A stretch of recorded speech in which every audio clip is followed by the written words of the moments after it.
आमच्या दृष्टीने सगळ्यात यशस्वी नेता, सगळ्यात ताकदवार मुख्यमंत्री कोणता, जो केंद्राकडनं जास्ती मदत आणतो तो. म्हणजे अगदी कठोर शब्द वापरायचा, तो जास्तीत जास्त जो दमदार भिक्षुक आहे तो उत्तम नेता. आणि ही काही नेतृत्वाची व्याख्या आहे का आमची? भारतीय जनता पक्षाला एक असं आत्मिक समाधान होतं की आम्ही प्रादेशिक पक्षांना त्यांची जागा दाखवलेली आहे की आम्ही कोणाच्याही कुबड्यांवर नाही आहोत. सरकारी ऍडमिनिस्ट्रेशनवरचा खर्च खूप वाढतोय, मला मान्य आहे तो वाढतोय. त्याचं दुःख काय होत आहे, कारण ज्या प्रमाणात खर्च होतोय त्या प्रमाणात त्या सेवांचा दर्जा आम्हाला दिसत नाहीये. म्हणजे हा डिलिव्हरी मेकॅनिझमचा प्रश्न आहे. आमची मतं हवं असतील तर आम्हाला तुम्ही मदत करा. देणारा म्हणतोय की तुम्ही आम्हाला आज मतं दिली नाही, तुम्हाला कशाला पैसे द्यायचे. ही जी विचारसरणी आहे ना, हीच मुळी निकोप संघराज्याच्या तत्वाशी विसंगत आहे. केवळ जमिनीची छोटी छोटी फळं खाऊन तू आपला चिमणी कबूतर होऊ नकोस. तुला जर व्हायचं असेल तर तू गरुड हो, तू शिखरावर जा. हा ज्या आमच्या महाराष्ट्राचा बाणा आहे, त्याने केंद्राकडनं आम्हाला काही मिळालं नाही म्हणून रडावं हे शोभत नाही आपल्याला.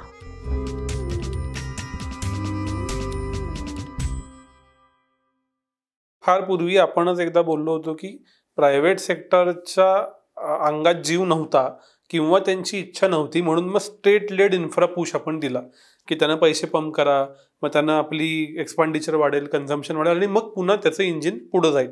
तसं आता प्रायव्हेट सेक्टर वेगवेगळ्या कारणांनी नोकर भरती करू इच्छित नाही आणि सरकारला पेन्शनच्या भयानं, परमनंट नोकरीच्या भयानं सरकारी नोकरी देण्याची सरकारची इच्छा नाही, म्हणून मग हे काहीतरी नवं मॉडेल काढलंय का? मला असं वाटतं ही दोघांची म्हणतात तसं दोन्ही याला बाजू आहेत.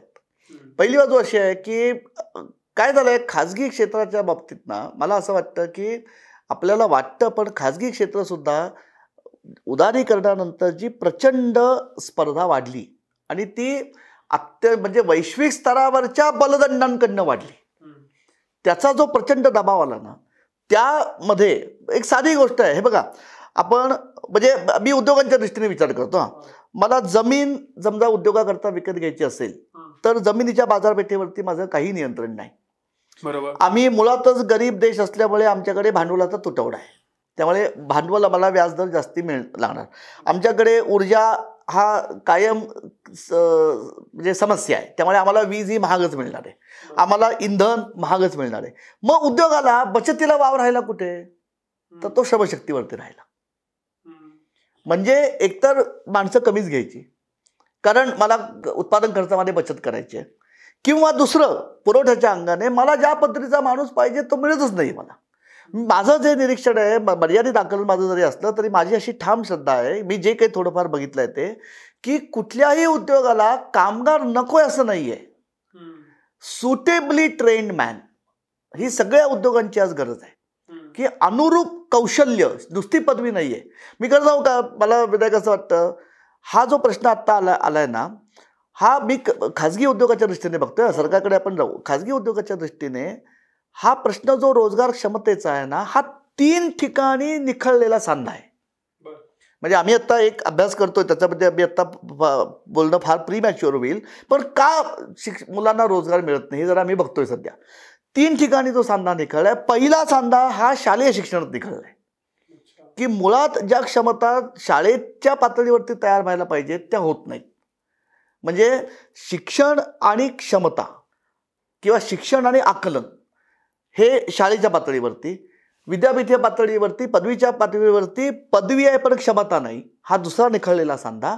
आणि रोजगाराच्या पातळीवरती शिक्षण आहे पण कौशल्य नाही, हा जो 3 ठिकाणी सांधे भंग झालाय त्याच्यामुळे खाजगी क्षेत्र बिचकत आहे. म्हणजे त्याला उत्पादन खर्चामध्ये बचत करणं आणि त्याच्या कारण स्पर्धा आहे हे जसं कारण आहे, तसं उचित प्रशिक्षित मनुष्यबळ न मिळणं, कारण त्याची कॉस्ट आहे. हो काय होतं, आम्ही एक असं गृहीत धरून चालतो की खाजगी उद्योग नफ्याच्या मागे आहेत, नफ्याच्या मागे. बरोबर आहे, कोणाला नफा नको आहे, पण त्याच वेळी नवीन अप्रशिक्षित किंवा अल्पप्रशिक्षित किंवा ज्याचं कौशल्य माझ्या तंत्रज्ञानाशी विसंगत आहे असा जर मी माणूस नेमला तर त्याचा खर्च आहे ना उद्योगाला. पहिली गोष्ट म्हणजे त्याला शिकवावं लागतं. 2, तो शिकल्यानंतर त्याच्याकडनं तो जेव्हा प्रत्यक्ष कामाला सुरुवात करतो त्याच्याकडे वेस्टेज खूप होतं, त्याचा मग कोणी भार घ्यायचा. 3, त्याचा उत्पादनाचा वेग कमी असतो. ही सगळी जी कॉस्ट आहे ही शेवटी कुठेतरी खाजगी उद्योगाला भोगावी लागते का नको. त्यामुळे खाजगी उद्योग हा त्या पद्धतीनेच विचार करणार. राहिला प्रश्न सरकारचा. हे म्हणजे खाजगी उद्योग सरकार म्हणजे देऊ शकत नाही म्हणून आम्ही रोजगार देऊ किंवा आम्ही पण रोजगार देऊ शकत नाही म्हणून आम्ही युनिव्हर्सल बेसिक इन्कम देऊ किंवा डायरेक्ट पैसे हे करू, हे हे दीर्घकाळ चालणारं तंत्र नाही आहे. आणि दुसरं पण मला ह्याही गोष्टीचा ह्या व्यासपीठावरून आपण एक गोष्ट स्पष्टपणे मला मांडायची, लोक कदाचित मला नावं ठेवतील. मला अजूनही असं वाटतं की केंद्र सरकार किंवा शासन संस्थेचा रोजगार अतिरिक्त फुगलाय असं आपल्याकडे तरी आकडेवारीवरनं अजिबात दिसत नाही. आपल्याकडे म्हणजे साधं जे मग मी ते मागे इथेही बशीवरती मागे एकदा बोललो, म्हणजे बोलण्याच्या ओघात विषय आला होता की एकूण शासन संस्थेमध्ये जितके कर्मचारी आहेत, मग सगळे केंद्र सरकार, राज्य सरकार, निम्न म्हणजे ज्याला आम्ही पॅरा गव्हर्नमेंटल म्हणतो ते, किंवा अगदी स्थानिक स्वराज्य संस्था, इथली सगळी जे कर्मचारी वर्ग आहेत त्यांचं एकूण लोकसंख्येशी आपण जर प्रमाण काढलं तर ते 3-3.5% वर जात नाही. आणि आपण सगळ्या ज्याला आम्ही OECD कंट्रीज म्हणतो, सगळ्या श्रीमंत देश जे आहेत तिथे हे प्रमाण 9% आहे. म्हणजे आपल्याकडे आज शासकीय सेवांचा दर्जा जो घसरलेला दिसतो, माझं असं ठाम मत आहे की आम्ही पुरेसं मनुष्यबळ आज ठेवलं नाहीये म्हणून ते होत आहे. आज कुठेही सरकारी नोकर भरती सध्या ठप्प आहे. याचं कारण आम्हीच गवगव करतो, भयंकर सरकारी खर्च आहे, ब्लोटेड ब्युरोक्रेसी. जेवढ्या सुविधा आम्हाला हे बघा, आपलं लोकसंख्या अत्यंत मोठी आहे. शिक्षण, आरोग्य, सफाई, पाणी पुरवठा, सिंचन, प्रशासन, या सगळ्या अत्यंत मनुष्यबळ सघन बाबी आहेत. तिथे तेवढ्या पोस्ट आम्हाला भरल्याच पाहिजेत ना. हे काय होतं माहिती आहे का की सरकारी ॲडमिनिस्ट्रेशनवरचा खर्च खूप वाढतोय, मला मान्य आहे तो वाढतोय. त्याचं दुःख का होत आहे, कारण ज्या प्रमाणात खर्च होतोय त्या प्रमाणात त्या सेवांचा दर्जा आम्हाला दिसत नाहीये. म्हणजे हा डिलिव्हरी मेकॅनिझमचा प्रश्न आहे की ज्याच्यावरती मनमोहन सिंग सतत बोलत होते. त्यामुळे एकूण मॅक्रो लेवलचा जर विचार केला ना तर मला असं वाटतं की केंद्र सरकारने किंवा राज्य शासन संस्था सुद्धा नोकर भरती थांबवलेली आहे तिने. आपण जर सगळे इकॉनॉमिक सर्वे काढून बघितले अलीकडचे तर सरळ आपल्याला डिक्लायनिंग ट्रेंड दिसतो. होत आहे कॉन्ट्रॅक्च्युअलायझेशन वाढत आहे. म्हणजे मी डायरेक्ट नोकरी द्यायची नाही, मी कॉन्ट्रॅक्टवर ठेवायचं, कारण माझा खर्चामध्ये बचत होते.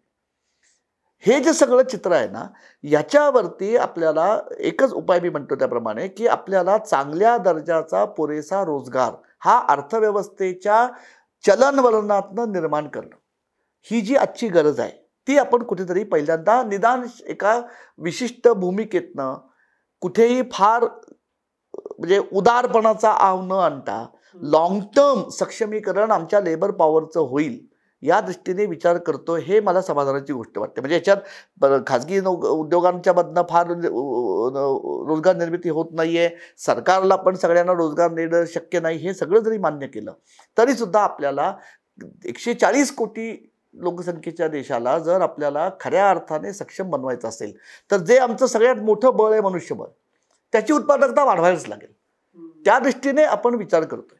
सर, माझ्या डोक्यात खूप मुद्दे आहेत, पण हा मुद्दा महत्त्वाचा वाटला म्हणून तरीसुद्धा घेतो, थेट बजेटशी रिलेटेड नसला तरी, की आपण असं म्हणालो की सरकारी मनुष्यबळ कमी आहे, पण सरकारी मनुष्यबळ, त्यांचे पगार, त्यांची पेन्शन आणि पुन्हा मग ओल्ड पेन्शन स्कीमची मागणी की जी काँग्रेसनं हरियाणामध्ये दिली, आणि आता तिथले आकडे असे सांगतात की 100 रुपये येत असतील सरकारला तर 80-85 रुपये पगारावर जातात.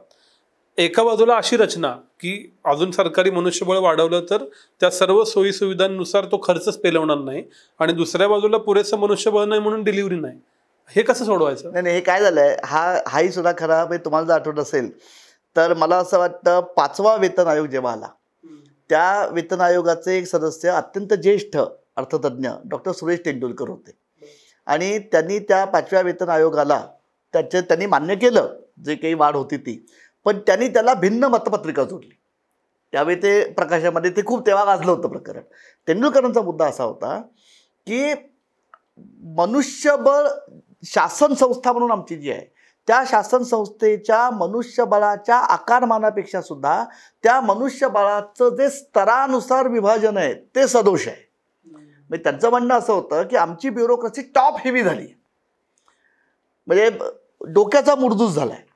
हातपाय म्हणजे जे खाली ग्राउंड लेवलला डिलिव्हरी देणारे, मी आता उदाहरण दिल्याप्रमाणे की आमचे सगळे वरचे सेक्रेटरी तितकेच आहेत, आमचं एक्सटेन्शन विकास अधिकारी आमच्या पोस्ट भरलेले नाही. म्हणजे हा सदोष विभाजनाचा प्रश्न आहे की जसं वारुळामध्ये की आमच्याकडे राणी मुंग्या खूप आहेत, कामकरी मुंग्यांवरती आम्ही बचत करतोय, म्हणजे त्या पोस्ट भरायच्या नाहीत, मग ते कॉन्ट्रॅक्टला कंत्राटदाराला द्यायचं. त्यामुळे हा जो आपल्याला विरोधाभास दिसतोय की एकीकडे वेतनावरती खर्च आणि पेन्शनवरती खर्च, आजही आपण बघा, आता सुद्धा उद्या आपण आकडेवारी जेव्हा नीट बघू तेव्हा एकूण सरकारचा जो महसुली खर्च आहे त्या महसुली खर्चामध्ये सातत्याने आत्तापर्यंत आपण जर बघितलं तर वेतन म्हणजे सॅलरी आणि वेजेस, पेन्शन आणि जुन्या कर्जांवरती घेतलेलं व्याज, त्या व्याजाचा भरणा, याच्या पोटी किमान 45 ते 50% महसूल राज्याचा किंवा महसुली खर्चाचा हा या 3 घटकांवरती जातो.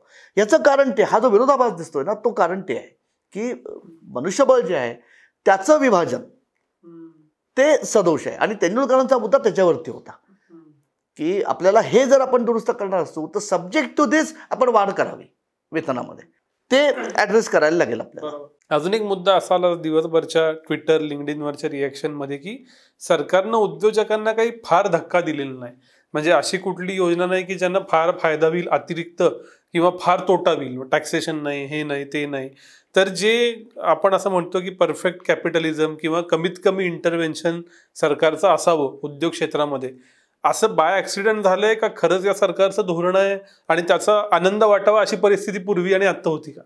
मला असं वाटतं की ज्या एकूण सगळ्या अस्थिरतेमधनं आपण जातोय ना, मला हा माझं आकलन आहे की मला असं वाटतं की उद्योगांच्या दृष्टीने किंवा कुठल्याही व्यावसायिकाच्या दृष्टीने ज्याला आपण आर्थिक स्थैर्य म्हणतो ना, त्या आर्थिक स्थैर्याची प्रत्येकाची व्याख्या वेगळी आहे. पण उद्योजकाच्या दृष्टीने ज्या आर्थिक किंवा वित्तीय वातावरणामध्ये मी उद्योग करतोय त्याच्या संदर्भात मला काहीतरी एक स्टेबल रोडमॅप दिसला पाहिजे. म्हणजे तुम्ही म्हणता तसं मी जर सतत करांच्या त्याच्यामध्ये बदल करत राहिलो किंवा एकदम नवीनच काहीतरी एखादं टिंकरिंग केलं तर एक तो इक्विलिब्रियम असतो किंवा ती एक जी स्टॅबिलिटी असते तिला धक्का बसतो. त्यामुळे आत्ता जे स्थैर्य सरकार की ह्यातनं एक साधारणपणे स्पष्ट संदेश उद्योगांना मिळतो की आपण आत्ता ज्या पद्धतीने काम करतोय किंवा जी एकूण दिशा आहे ती दिशा एकदम बदलणार नाहीये. हा जो स्थैर्याचा घटक आहे हा उद्योगांच्या नियोजनाच्या दृष्टीने महत्त्वाचा ठरतो. म्हणजे कपॅसिटी एक्सपॅन्शन करायचं का, कोणतं उत्पादनामध्ये विस्तार करायचा, कुठलं तंत्रज्ञान घ्यायचं, कशा पद्धतीने आपण व्यवसाय वाढवायचा, मला साधारण कोणत्या प्रकारच्या करप्रणालीचा माझ्यावरती प्रभाव पडणार आहे, त्याप्रमाणे मी माझं टॅक्स प्लॅनिंग कसं करायचं, त्यानुसार मी गुंतवणुकीचे निर्णय कसे घ्यायचे, हे सगळे निर्णय हे दीर्घकालीन परिणाम घडवणारे असतात.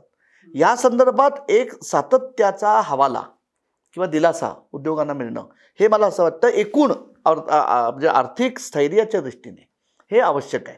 त्या दृष्टीने मला असं वाटतं हे सरकारने, म्हणून मी म्हटल्याप्रमाणे सरकारला एक जो आता आत्मविश्वास आलाय ना, म्हणजे तिसरी टर्म ही आहेच आणि त्याचा मला असं वाटतं याच्यामध्ये जास्ती भाग आहे. आणि पुन्हा मी सांगतो हे नवीन नाही आहे, हे सगळं चिंतन आपल्याकडे होऊन गेलेलं आहे. मी मागे आपल्याला म्हटलं होतं विश्वनाथ प्रताप सिंग ज्यावेळी पहिल्यांदा अर्थमंत्री झाले तेव्हा त्यांनी ही mid term fiscal policy statement असं जाहीर केलं होतं की पुढची 10 वर्ष तरी आमची करप्रणाली अशी राहील.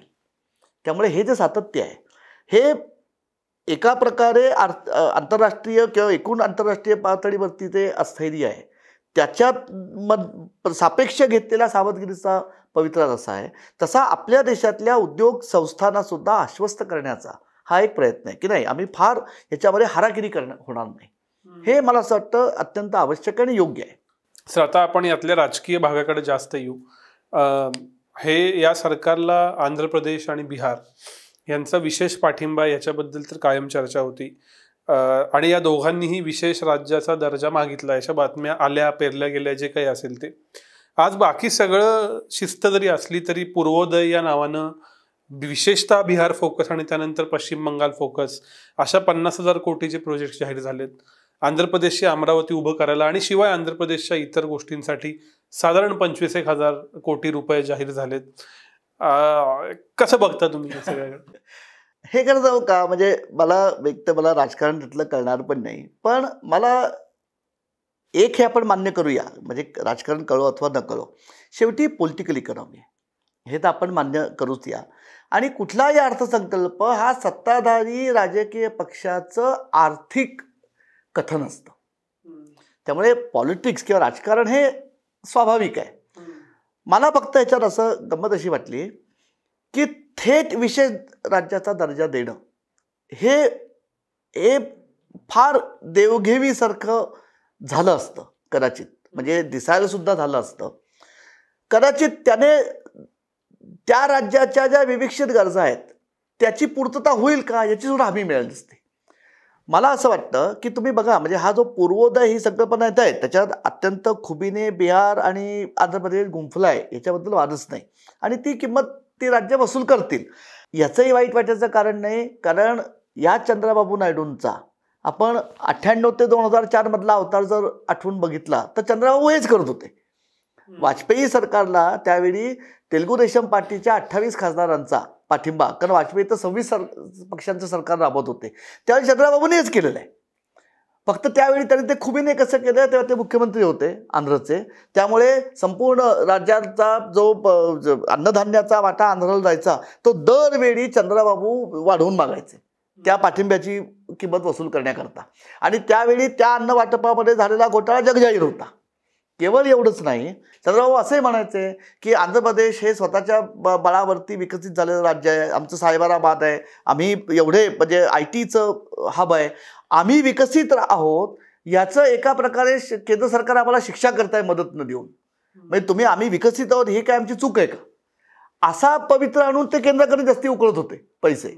आता त्यामुळे म्हणजे स्वरूप बदललं असेल, धोरण तेच आहे, फक्त गंमत त्याच्यामध्ये मला अशी वाटते. आणि जी खरी म्हटलं तर स्वागतार्ह बाब आहे, हे बघा, बिहार, झारखंड, पश्चिम बंगाल, ओरिसा आणि आंध्र प्रदेश ह्या 5 राज्यांपैकी आपण ओरिसा सध्या बाजूला ठेवूया, कारण ओरिसा पहिल्यापासूनच आहे आणि आता ते त्यांचं राज्य म्हणजे स्वतःचं राज्य आलंय म्हणून हा एक भाग आहे.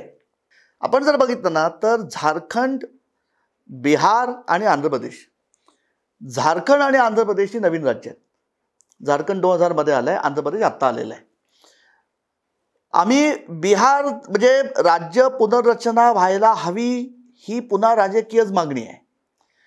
राज्य पुनर्रचनेचा मागणीचा पाया काय आहे की मोठ्या राज्यांच्या मध्ये प्रादेशिक असमतोल आहे, म्हणून मागास विभाग जे आहेत त्यांच्याकडे पुरेसं लक्ष जात नाही. बलदंड विभाग राज्यातले सगळा निधी ओढून घेतात, म्हणून त्यांचं वेगळं राज्य करा हे आपण मान्य केलं. म्हणून भाजपच्याच काळामध्ये झारखंड निर्माण झाला, आता आपण आंध्र प्रदेश निर्माण केलाय. होत आहे का याच्यामध्ये आपल्याला हे मान्य केलं पाहिजे, ही जरी राजकीय गरज असली किंवा राजकीय आपण म्हणू तडजोड असली किंवा राजकीय खेळी असली तरी त्याचा पाया हा पुन्हा आर्थिक बाबतीमध्ये मोजायला आपला बदलावा लागतो किंवा पाया अर्थकारणाचा बदलला जातो आणि त्याचं प्रतिबिंब इथे पडलेलं आहे. आम्ही बिहारमधनं झारखंड वेगळा केला.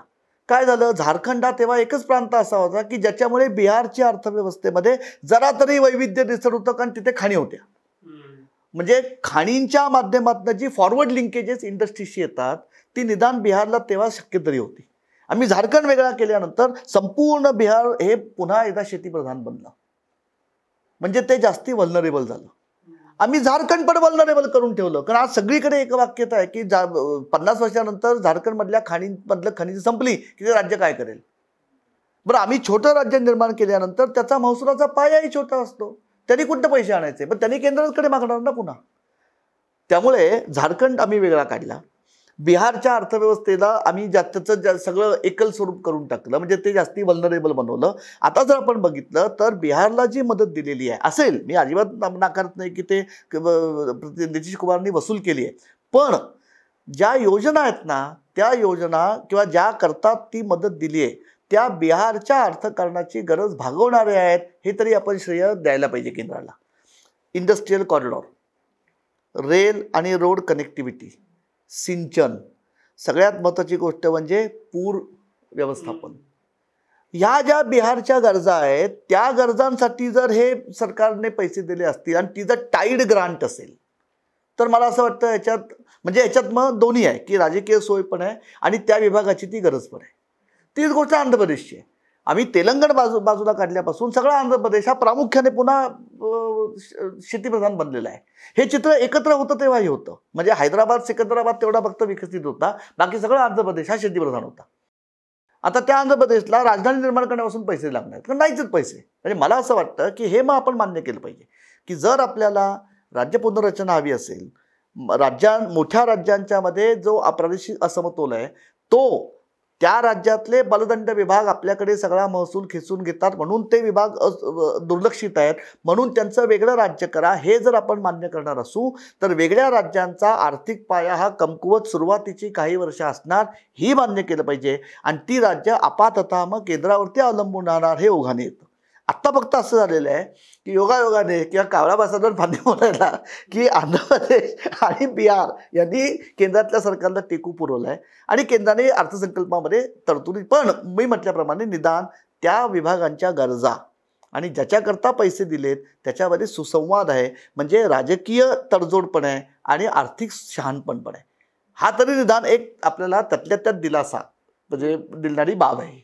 याचा एक अर्थ असा काढायचा का की शक्यतो केंद्रात एकपक्षीय सरकार नको, विशेषतः ज्या राज्यांच्या इथं प्रादेशिक पक्ष आहेत मुद्दामून आघाडीचं सरकार यावं आणि मग तिथं आपल्या राज्यातल्या पक्षाचं जे काही छोटं मोठं ताकद आहे त्या ताकदीच्या जीवावर आपलं राज्य आपण अधिक सक्षम करावं, अशी टेंडन्सी मग देशभरातल्या प्रमुख राज्यांच्या मतदारांच्यात होणार नाही का?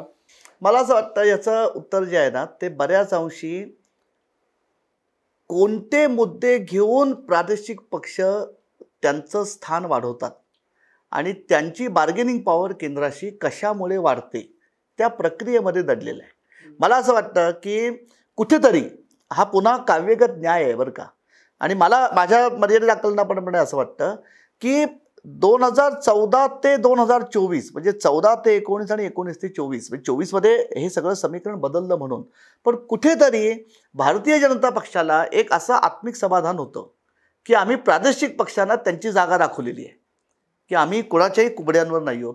14मध्ये आम्हाला मताधिक्य होतं, 19मध्ये ते आणखी वाढलं.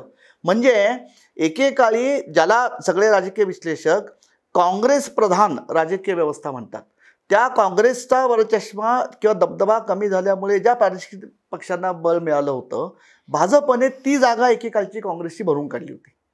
पण त्याच वेळी मला असं वाटतं कुठेतरी हा एक जो हा ना माझ्या अंदाजाने हा संतुलनाचा भाग आहे. संतुलनाचा भाग असा आहे की जेव्हा एक अत्यंत बलशाली संपूर्ण देशभर ज्याची सत्ता आहे असा पक्ष जेव्हा केंद्रामध्ये येतो तेव्हा त्याला जो एक त्या सत्तेचा मद किंवा आपल्याला आता कोणी हरवू शकणार नाही, यातनं जी एक प्रकारची बेगुमानी येते ना, तिला कुठेतरी प्रादेशिक पक्षांच्या उदयाने एक आपोआप साप बसतो. पण त्याच वेळी ते प्रादेशिक पक्ष कुठले आपल्या प्रदेशाचे प्रश्न उचलून धरतात त्याच्यावरती त्यांचं बळ अवलंबून राहतं. म्हणजे आपण जर आता अगदी म्हणजे केवळ मी तुलने करता हे घेतोय, आपण जर आत्तापर्यंत प्रादेशिक प्रश्न बघितले तर दक्षिणेकडे दोन्ही प्रमुख पक्ष, पंजाबमध्ये अकाली आणि जनता दल किंवा राष्ट्रीय जनता दल मायावतींचा, हे सगळे पक्ष त्या त्या काळामध्ये जोपर्यंत त्यांनी स्थानिक आणि राज्यांच्या व्यापक हिताचे प्रश्न हिरिरीने धरले तोपर्यंत त्यांना स्थानिक लोकांनी पाठिंबा दिला. ज्यावेळी त्याच्यावर त्यांचं लक्ष विचलित झालं तेव्हापासून त्यांची बार्गेनिंग पॉवर पण कमी झाली. आपण अगदी मी हे तटस्थपणे बोलतोय, 66 पासून राज्यामध्ये असणारी शिवसेना या पोझिशनमध्ये आजवर कधी आली नाही, याची संगती आपण कशी लावणार? म्हणजे राजकीय व्यवस्थेमध्ये प्रादेशिक पक्षांचा उदय होणं, त्या प्रादेशिक पक्षांची केंद्रीय सत्तेबरोबरची जी बार्गेनिंग पॉवर आहे ती वाढणं, त्याच्या जोरावर त्यांनी राज्यात सत्ता हस्तांतरित करणं आणि केंद्रामधल्या सत्तेमध्ये तडजोड करून चंचू प्रवेश करून घेणं, हे ते प्रादेशिक पक्ष त्या राज्याचं हित किती सक्षमतेने आणि किती सजगतेने जपतात याच्यावरती अवलंबून राहतं. म्हणजे हा सरळ व्यवहार मला नाही वाटत की एकदम प्रादेशिक पक्ष उगवला आणि त्याचं एकदम बलस्थान वाढलं. मी फक्त एक उदाहरण देतो. पहिल्यांदा NT रामाराव जेव्हा निवडून आले ते कशाच्या जोरावरती निवडून आले हो? 2 त्याच्यामध्ये मुद्दे होते. एक भावनिक होता आणि तो आर्थिक होता. एक भावनिक मुद्दा असा होता की टी अंजय्यांसारखा मुख्यमंत्री जेव्हा पंतप्रधानांचे बूट उचलतो तेव्हा आंध्रचा हा अपमान आहे, हा भावनिक मुद्दा होता. पण त्याच वेळी आम्ही 2 रुपये किलोने तांदूळ देऊ ही गरज होती. म्हणजे कुठेतरी प्रादेशिक अस्मिता आणि लोकांच्या भौतिक गरजा या दोन्हीला जेव्हा आवाहन करून एखादा प्रादेशिक पक्ष उभारतो तेव्हाच त्याची बार्गेनिंग पॉवर वाढते. याच्यापैकी कुठलाही एक चोल धरला ना तरी ते होत नाही. त्यामुळे मला असं वाटतं की हे एक हुकुमी हत्यार होईल का याच्याबद्दल मला शंका आहे. स्वाभाविक म्हणजे याचं थेट येतं ते महाराष्ट्राबद्दल. आपण हे शूट होताना उद्याचे पेपर यायचे आहेत. आज आपण बजेटच्या दिवशी शूट करतोय, पण बजेट आल्यानंतरच्या सगळ्या महाराष्ट्रातल्या विरोधी पक्षांच्या नेत्याचे रिॲक्शन हे महाराष्ट्राला काय असं होतं. त्या ज्या 240 ते 272ची जी उडी आहे त्याच्यात नितीश कुमार आणि चंद्रबाबू नायडू इतका नसला तरी थोडा वाटा एकनाथ शिंदेच्या 7-8 खासदारांचा आहे, म्हणून मग त्याचं काय असंही होतं. महाराष्ट्रानं असा विचार करावा का? आणि तुम्ही जे आत्ताच्या उत्तरात म्हणलात की अरे पूर्वी ज्यावेळी अशी गरज होती तेव्हाही आपल्याला काही मिळालेलं नाही, अवजड उद्योगच खातं 7.5 वर्ष 2014 ते 22 होतं, त्याच्या आधी काही दिसत नाही, राष्ट्रवादी काँग्रेसला काही मिळालेलं वेगळं, तर मग हे कसं आहे, महाराष्ट्राचं काय? मी करत जाऊ का? म्हणजे याचं उत्तर मी अगदी म्हणजे अर्थशास्त्राचा विद्यार्थी वगैरे आपण बाजूला ठेवू. एक महाराष्ट्राचा नागरिक म्हणून माझं मत याच्याबद्दल अत्यंत वेगळं आहे. मी अगदी प्रामाणिकपणे सांगतो, याच्याबद्दल मला लोक नावं ठेवतील, मी ते मान्य करतो. मला अत्यंत अभिमान आहे की आमचं काय माहिती आहे का, ह्यातली विसंगती आपल्याला बोचत कशी नाही याचंच मला नवल वाटतं. राज्य 60 सालापासून औद्योगिकदृष्ट्या देशातलं सगळ्यात प्रगत राज्य आहे. एकूण औद्योगिक गुंतवणुकीपैकी 20% गुंतवणूक देशातली महाराष्ट्रात आहे. लोकसंख्येमध्ये महाराष्ट्राचा वाटा जवळपास 10-11% आहे. देशातलं सगळ्यात अधिक नागरीकरण महाराष्ट्रामध्ये आहे. देशात जे एकूण नागरी लोकसंख्या आहे त्याच्यापैकी 13% लोकसंख्या महाराष्ट्रात आहे. देशामध्ये जेवढं अन्नधान्य उत्पादन होतं त्याच्यापैकी 10-15% अन्नधान्य उत्पादन एकट्या महाराष्ट्रामध्ये होतं. देशात जेवढी परकीय थेट गुंतवणूक येते त्याच्यापैकी अशीच 15-16% महाराष्ट्रामध्ये येते. देशात जेवढा औद्योगिक रोजगार आहे त्याच्यापैकी 20% औद्योगिक रोजगार महाराष्ट्रामध्ये आहे.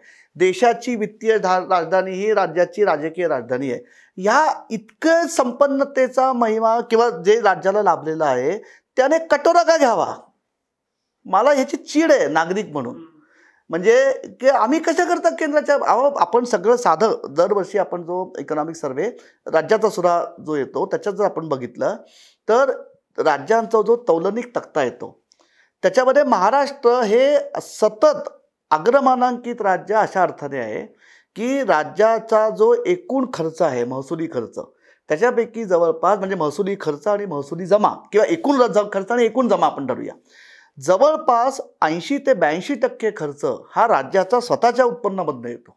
आम्ही स्वयंपूर्ण आहोत ना. आपण का भिकीचा कटोरा घ्यायचा? म्हणजे ज्या राज्यांना खरोखर मदतीची गरज आहे त्यांना केंद्राने द्यावं ना, आणि ते देणं योग्य आहे. म्हणजे बघा आम्ही भाषा करतो जर आम्ही म्हणतो की संघराज्य पद्धती आमची कशी हवी तर ती परस्परांना पूरक हवी. मग त्या संघराज्य पद्धतीमध्ये जे बलवान आहेत ज्यांच्याकडे क्षमता आहे त्यांनाच अधिक देत बसायचं आणि अशाच प्रदेशाने आम्हाला काही मिळालं नाही म्हणून अन्याय झाला ही ओरड करायची, हा राजकीय मतलबाचा भाग असेल. पण कुठेतरी हा राज्याच्या अस्मितेला सुद्धा आपण कुठेतरी कलंक लावत नाही का? मी फक्त उदाहरण देतो का, आमचे सगळे राज्याने बरोबर आहे, त्यात चुकीचं काही नाही आहे. वारकरी संप्रदाय आमचा कणा आहे, सांस्कृतिक कणा आहे. तुकोबा आमचे आदर्श आहेत. तुकोबांचा एक तुम्हाला मी 2 अभंग सांगतो. तुकोबांचा एक अभंग असा आहे, म्हणजे एक संदर्भ वेगळा आहे पण जी जिगर आहे त्या व्यक्तीमध्ये आणि ती भक्तीची ताकद आहे. तुकोबा असं म्हणतात की हरिनामवेली पावली विस्तार, फळी फुली भार ओल्हावली, तेथे माझ्या मना होई पक्षीराज. की रूपक आहे की हरिनामाची जणू वेल आहे आणि तिला इतकी फळं फुलं लागली आहेत की ती अगदी जमिनीला लागली आहेत. म्हणून केवळ जमिनीची छोटी छोटी फळं खाऊन तू आपला चिमणी कबूतर होऊ नकोस. तुला जर व्हायचं असेल तर तू गरुड हो, म्हणजे तू शिखरावर जा. हा ज्या आमच्या महाराष्ट्राचा बाणा आहे त्याने केंद्राकडनं आम्हाला काही मिळालं नाही म्हणून रडावं हे शोभत नाही आपल्याला.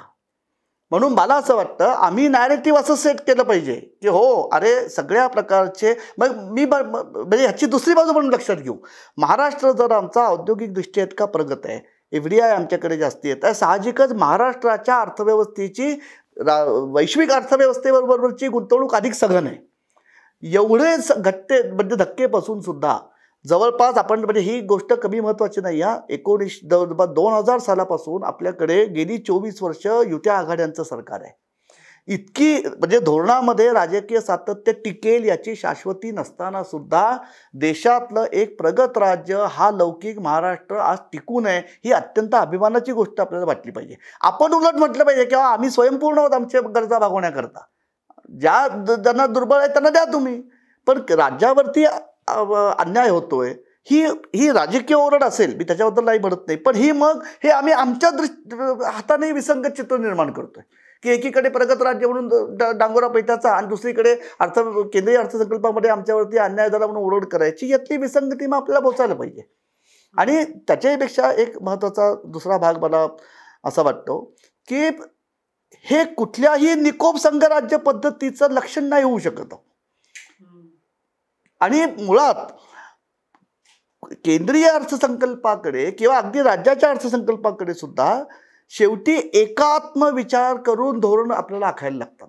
आम्ही जर असं बघायला लागलो की मागे असाही प्रयोग झालेला होता महाराष्ट्राच्या बाबतीमध्ये की महाराष्ट्राच्या एका अर्थसंकल्पाचं विश्लेषण विभागशः झालं होतं. कोकणाला काय मिळालं, मराठवाड्याला काय मिळालं, विदर्भाला काय मिळालं. मला असं वाटतं ही विचार करण्याची पद्धत सुद्धा आपली सरोष आहे. आपल्याला एकात्मक दृष्टीने संपूर्ण राज्य म्हणून आज आपले प्रश्न काय आहेत त्या प्रश्नांची तीव्रता विभागशः बदलेल. तेच देशाच्या पातळीवरती आहे की प्रश्न सर्वसाधारण समान आहेत, राज्यनिहाय त्यांचं स्वरूप बदलेल. त्या प्रमाणात त्या राज्याच्या निकडींची तड लागते का नाही हे आपण बघावं. पण ह्या पद्धतीने बघणं केंद्राच्या याच्याकडे किंवा केंद्राच्या मदतीवरती अवलंबून राहणं मला नाही वाटत हे फार शोभायमान आहे. आणि शेवटी फक्त मी मुद्दा बांधतो, मला कल्पना आहे की हे पटणार नाही कोणाला. मला असं वाटतं की कुठेतरी आपल्या राजकीय संस्कृतीकडनं सुद्धा नागरिक म्हणून आपल्या अपेक्षा फार विकृत झाल्यात. मी थोडा कठीण शब्द वापरतो अशा अर्थाने की आमच्या दृष्टीने सगळ्यात यशस्वी नेता, सगळ्यात मोठा मुख्यमंत्री किंवा ताकदवार मुख्यमंत्री कोणता, जो केंद्राकडनं जास्ती मदत आणतो तो. म्हणजे अगदी कठोर शब्द वापरायचा तो जास्तीत जास्त जो दमदार भिक्षुक आहे तो उत्तम नेता. आणि ही काही नेतृत्वाची व्याख्या आहे का आमची?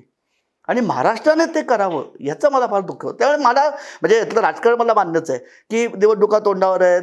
मग मी उलट्या बाजूने असंही म्हणू शकतो ना की जर आपण ह्याच एक चष्म्यातनं जर ह्या गोष्टीकडे बघणार असू की निवडणुका तोंडावरती असताना सर राज्याला काही मिळालं नाही असं आपण राज्याच्या भूमिकेतनं म्हणतोय. मी जर आता दिल्लीच्या खुर्चीवर जाऊन बसतो, मी जर असं म्हटलं की तुम्ही आमचे फक्त 19च खासदार दिलेत, कशाला तुम्हाला पैसे द्यायचे, मी कुठल्याही बाजूने मग विचार होऊ शकतो ना. म्हणजे मी म्हणतोय की मला राज्य आहे, तुम्हाला सत्ता हवी असेल, आमची मतं हवं असतील तर आम्हाला तुम्ही मदत करा. देणारा म्हणतोय की तुम्ही आम्हाला मदत दिली नाही, तुम्हाला कशाला पैसे द्यायचे. ही जी विचारसरणी आहे ना हीच मुळी निकोप संघराज्याच्या तत्वाशी विसंगत आहे आणि घातक आहे. त्यामुळे मला नाही वाटत, म्हणजे मी तरी असा नागरिक म्हणून मला अत्यंत स्वाभिमान आहे की बाबा माझं राज्य स्वयंपूर्ण आहे, आमच्या गरजा आम्ही भागवू शकतो. केंद्राने ज्यांना गरज आहे त्यांना जरूर द्याव्यात. म्हणजे पुन्हा मी शाहू महाराजांचा आपल्या जाताना उल्लेख करतो की महाराजांनी जेव्हा 1904 साली पहिल्यांदा आरक्षण जेव्हा आणलं त्यांनी काय लॉजिक दिलं होतं. महाराजांचे शब्द असे होते की एकाच गव्हाणीमध्ये आम्ही मरतुकडं घोडं आणि ताकदवान घोडं जर बांधलं तर ताकदवान घोडं मरतुकड्या घोड्याचा सगळा चारा ओढून घेईल, म्हणून त्याला वेगळ्याच तबेल्यामध्ये बांधलं पाहिजे. मग आता ताकदवान घोडं नाही का म्हणायचं की आम्हाला पण जास्ती संधी पाहिजे म्हणून, हे नाही मला पटलं. म्हणजे